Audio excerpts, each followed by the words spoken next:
Next question, the member for London West. Thank you, Speaker. My question is to the Premier. Speaker, this government's failure to deal with the healthcare crisis is not just affecting hospitals, it's hurting patients who rely on home care as well. This month, Robin Floyd's son, who is vision impaired and has a heart condition, went for surgery at London Health Sciences Centre. After being discharged with a drainage tube, he was told that a home care nurse would come the next day to check the incision and drain the tube. After countless phone calls and endless frustration, Robin finally managed to get a home care appointment 9 days after her son had his surgery. Speaker, does this government believe that that is an appropriate standard of care?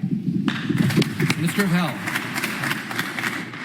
Thank you. Well, clearly, our investment of $1 billion in our most recent budget speaks to exactly why we want to improve home care in homes where people want to be able to recover and recuperate.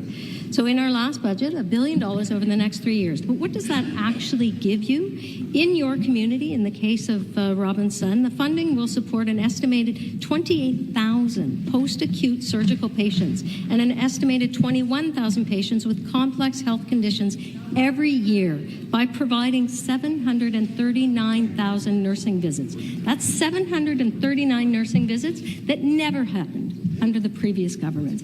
We are making the investments because we understand it's not just about hospitals. It's not just about primary care and long-term care. It's also about community care, because there are many thousands of people who want to do that recovery in their own home with appropriate supports. We're providing those appropriate supports. Thank you.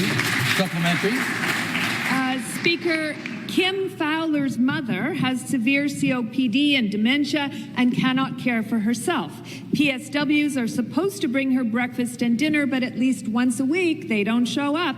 Earlier this month, Kim's mother became sick from dehydration because with no PSW, she had nothing to eat or drink. Kim is trying to manage all aspects of her mother's care while she waits for a long-term care reassessment, but she is desperate and close to burnout.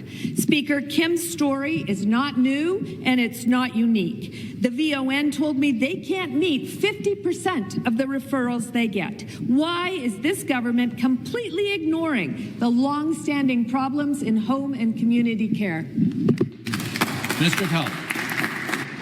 Now, the member opposite highlights true, actual stories that are happening in her community, and yet, Speaker, they did not vote in support of a budget that included a $1 billion investment over 3 years. And, you know, the one very specific example, I've talked about complex health conditions, but over 2 million hours of personal support services will now be provided in Ontario, in communities like yours, to make sure that your constituents, your residents, have that quality of life in their own home with their families. Thank you.